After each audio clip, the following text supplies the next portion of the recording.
Hey everybody. Oh my goodness, it's been a while again. And I have so been looking forward to doing this live with you guys because this is something that came up in the previous Soiree meeting, and we were just delving into really understanding how the masculine has been impacting the feminine creative process and how we as self-leaders are starting to take back our power, starting to take back our uniqueness and allowing ourselves to create in the feminine flow of things. And one of the words that have been coming up a lot lately again is procrastination, because we are so productive focused at the moment. And again, if you didn't watch the live about whether you're a creative or a producer or a consumer, I recommend that you go and watch that, because there's nothing wrong with any of these.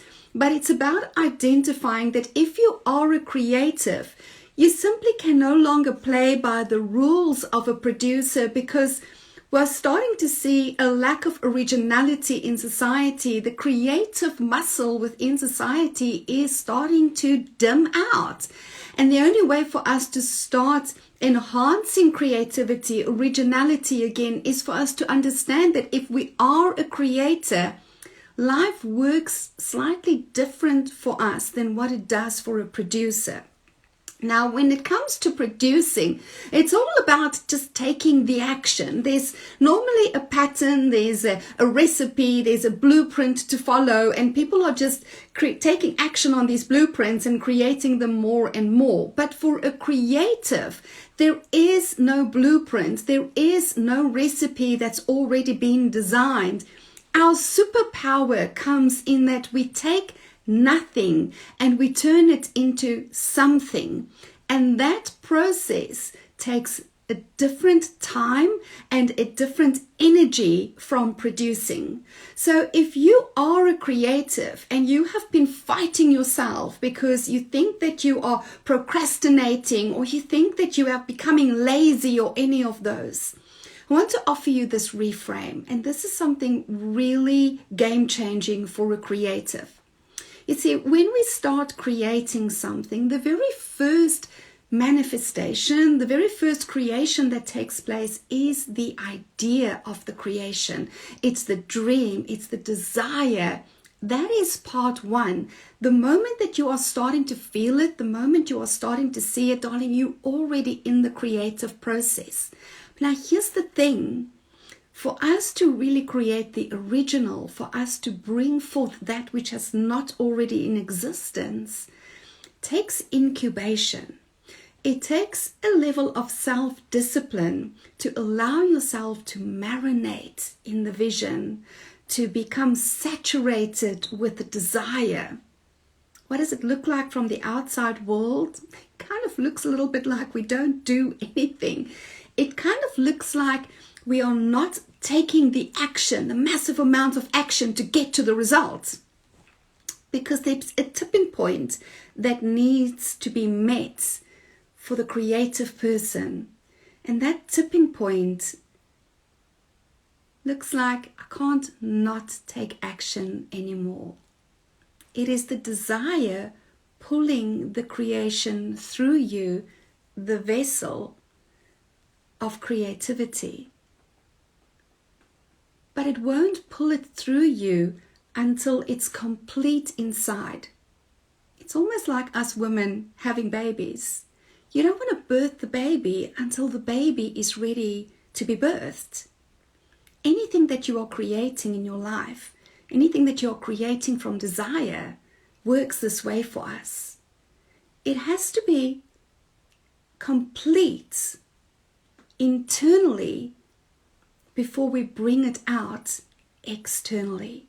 And it takes as long as what it takes. You see, anything else that you are producing before you are ready for the ultimate creation is just a shadow of potential. It's just a glimmer of what is really possible through you. And so we get to immerse ourselves in the dream. We get to immerse ourselves in the desire, in the vision until we feel it's ready. And then with grace, with elegance, with fun and shenanigans and enthusiasm, we take action. It comes back to those who are taking 99% of action to get to a certain outcome, and those who take 99% of their lives to feel fulfilled, to enjoy the creative process, to enjoy life, and then take 1% of action, and that 1% of action is what brings through that which has never been brought before. Because it doesn't come from a reaction to the external world. It comes from a deep desire of appreciation of the external world. And then us as artists, as creatives, as explorers going, if I look at my world in the deepest of appreciation, because it's magical and it's rich and it's delicious and it's potent, what do I as the artist want to add to this world? This is my legacy piece that I get to bring forth. And then if we are really bringing forth enhanced legacies, do we need to pop it out every 5 minutes? Or is it worth it for us to take our time to saturate ourselves in the potential that is available through us, to enhance ourselves, to be the artist of this magnificent creation that we are sharing with the world? And when we are ready, then we share. This is when we stop feeling the fear and doing it anyway. This is when we stop always living outside of our comfort zone. Those are all producers. That's the way of the high achiever, but it's not the way of the original creator. And it's not the way of the unapologetic woman. We've come to understand our inherent worth and the worth of our creation and the worth of our lives.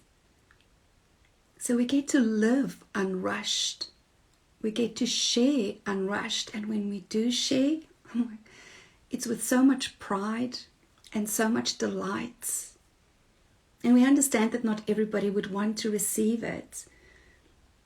But we create for that one person who sits back in appreciation and go, wow, what you've just shared has added to the beauty of my world, has added to the exquisiteness of my life experience.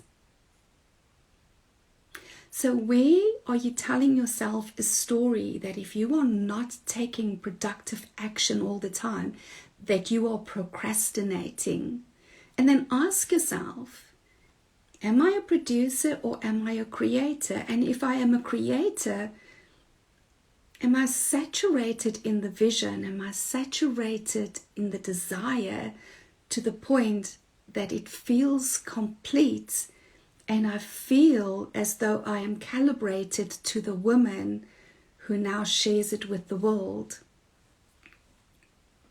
You will feel it. This comes back to trusting ourselves again, ladies. It comes back to trusting our intuition.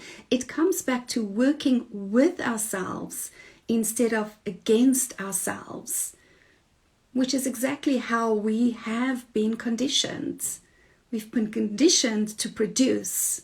We've been conditioned to show up every day and take relentless action. And I'm not making it wrong for the people who are loving to live that way. I lived that way for decades. I'm not taking anything away from that. But there's a change in consciousness, and we can feel it for those of us who are at the forefront, for those of us who are here to create, for those of us who are choosing to venture into uncharted territories, to go into the darkness and be unafraid of it. We understand that things are changing, and unless we start being the women really willing to break all the rules, willing to behave in a way that we have previously condemned because of ego. Unless we're willing to do that, we don't change. And if we don't change, our legacies don't change. There is nothing more beautiful than for a woman to allow herself that process before birthing something and really enjoying it. It's where we start connecting to the mother energy again. And as a mother, we mostly learned the hard way. And we look back and go, oh my God, if only I had actually taken better care of myself during the pregnancy. Look, I come from a different generation. There was no time to be pregnant. I was a career woman. I had to drop the babies along the way, get straight back into things. I couldn't stop working until about a week until my due date. Now I look back and go, I could have had a very different experience. What do I learn from that, and how do I bring that into my creative process? And when we start creating, whether it's in our businesses, whether it's in our partnerships, whatever it is that we create in, we start understanding the amount of energy that is required within that creation process. And rather than having to draw upon ourselves when we are already half depleted, what if we allow ourselves to be so well tended to be nurtured, completely nurtured, so that the creative process does not detract from our energy every single time. We're not spent and exhausted every time that we are creating something or producing something when we're putting it out there. But instead, it's just a natural overflow that fills us with joy and creates more beauty in this world. So I'd love to hear from you. Are you still fighting yourself because you believe that you are procrastinating? Or are you allowing for the saturation, just being unrushed in life and kind of knowing everything is working out in divine timing? And really, our greatest task at this time is to calibrate to the greatness that's already within us, is to calibrate to the evolved versions of ourselves as creators, and to then just put something beautiful out into the world. I really hope that this will take some pressure off you so that you can start understanding that you are divinely perfect. You really are magnificence in human flesh. You're doing so well. You're doing perfectly. There's nothing to prove, darling. There's nobody to impress. This is your life. You get to live that. That is your worth, is your choice to be alive. These are the kinds of conversations that we're having in the soiree. Now, we do have an open meeting that's coming up next week. There's one space available, and I will drop the link in if you want to book in for that. Otherwise, come to the next one, which is in 3 months from now. I want to have conversations with creative, explorative, rich, intellectual women who together come forth in friendship and go, how do we actually start exploring our own thoughts, our habitual behaviors, to more intentionally create our lives? And it's just such a wonderful space to be yourself. You don't have to come as your professional person. Like, all the hats get taken off and we just get to be ourselves, and we get to connect heart to heart. I'm surrounding myself with like-hearted women, not like-minded women, because I want to be challenged in my own thinking as I challenge others in their thinking as well. That is what this time is ripe and ready and hungry for. So come and see if this is a space where you want to play. And I'm really excited to tell you that our next edition of the Unapologetic Woman magazine is coming out this weekend. You want to read this.